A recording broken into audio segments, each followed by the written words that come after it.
everybody? It's RodneyRocK. Today I'm in my kitchen because I want to share with you one of my favorite cookie recipes of all time.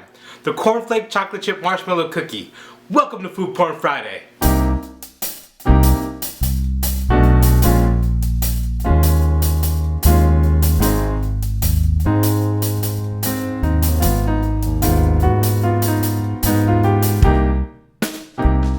Now I don't bake sweets very often, so when I do I like to go all out and buy some really high quality ingredients and make something a little more complicated. Last year I got to meet Christina Tosi of Momofuku Milk Bar in New York and I got to try their cornflake chocolate chip marshmallow cookies. I immediately fell in love with them, so I bought her book and I've been baking these cookies ever since. And now I want to share them with all of you. Okay, here's the big list of everything you're gonna need. Now I use about 90% of the name brands she uses in her book because I want to get these cookies as close to how she gets them at Milk Bar. So you are gonna need King Arthur bread flour, 2 packages of Plugra butter at room temperature, white and brown sugar, 1 pasture raised egg, vanilla extract, kosher salt, baking powder and baking soda, milk powder, 1 box of cornflakes, mini chocolate chips, and mini marshmallows. Okay, so to make these cookies, you actually have 2 recipes that you have to go through. The Cornflake Crunch and the cookies. So this is how you whip up a batch of Cornflake Crunch. The original recipe only calls for half of a box, but I go ahead and double up on a full box anyway, because I don't eat cornflakes for breakfast. What am I gonna do with half a box of cornflakes? And even if you do, I'd still make a full box because using Cornflake Crunch in the cereal is pretty dope in and of itself. Okay, you wanna take your box of cornflakes,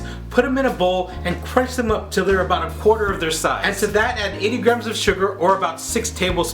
So a little side note here, I actually bought a scale just to cook this recipe. I wanted really precise measurements for my baking. So I'll be talking in terms of the weight of my ingredients as opposed to tablespoons and cups. Now if you don't have a scale, don't worry. In the description below, I'll put down the measurements in cups and spoons. But from now on in this video, I'll be talking mostly in grams and ounces. Alright, back to our crunched up cornflakes. Add in 80 grams of sugar, 80 grams of milk powder, 8 grams of kosher salt, and then toss it to mix. Then you want to melt 260 grams of butter. That's a little bit more than 1 package, so I added some. Mix it in with your cornflakes. Put it on a sheet pan and bake for about 275 degrees for about 20 minutes. The smell of your kitchen will be amazing, just like the smell of butter all over the place.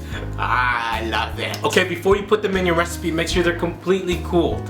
Now on to the cookies. Put 225 grams of butter, the whole package, and 250 grams of white sugar, 150 grams of brown sugar in a mixer and mix on medium-high for about 2 or 3 minutes. Then scrape down the sides, add 1 egg and half a teaspoon of vanilla extract and mix for another 8 to 10 minutes. This is a very important step that you don't want to skimp on. Making sure that you're mixing and creaming your butter and sugar for a full 10 to 11 minutes. After you're done creaming, add in 240 grams of flour, 2 grams of baking powder, 1.5 grams of baking soda, and 5 grams of kosher salt. Yes, I have a little itty bitty scale to measure 5.5, 1.5. Everyone says it's not like cooking. It's a science. You have to have precise measurements. Alright, I'm being precise. You want to mix your flour for no more than 30-40 seconds at the most. It will look undermixed, but trust me, that's what you want. After that, you want to add in your 270 grams of Cornflake Crunch, 125 grams of mini chocolate chips,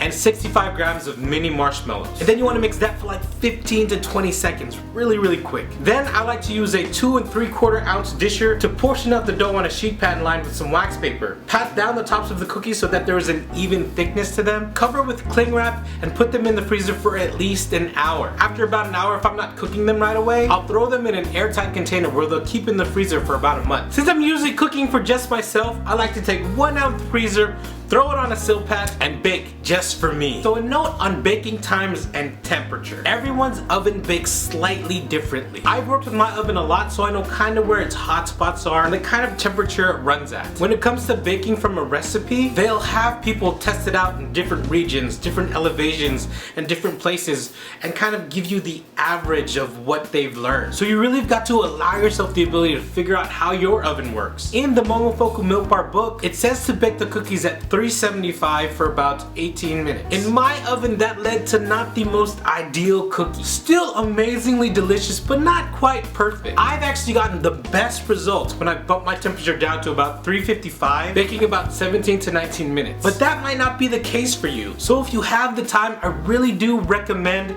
you try to bake 1 or 2 cookies at a time and figure out your oven. Know it's gonna be about 355 to 385 degrees, 15 to 20 minutes. For me, what really makes it easy is checking the cookie on the edges and seeing if they're golden brown. That's usually a good indicator for me to bring them out. They'll look a little puffy, but you've got to let your cookies rest for about 3 to 4 minutes to finish cooking. So what you get is a cookie that I feel has it all. It's a chocolate chip cookie that's fudgy in the middle. It has a little bit of a salty, chewy crunch from the cornflakes, and then a gooiness from the melted marshmallows. Oh, good. I like when you can see the marshmallow. Freaking delicious. Alright, I have to stop eating. It is my favorite cookie in the world, and I wanted to give it to you guys as a gift for the holidays. I want to know, what is your favorite cookie in the world? Leave me a comment down below. I hope you enjoyed today's Food Porn Friday. If you did, please hit that like button. I really do appreciate it. If you'd like to watch any more of my Food Porn Friday videos, click on any of the annotations you see on the screen. I make videos every week, so subscribe down below to stay up to date. Share this video with your friends, tag people that you care about, and until next time, I'll holla at you.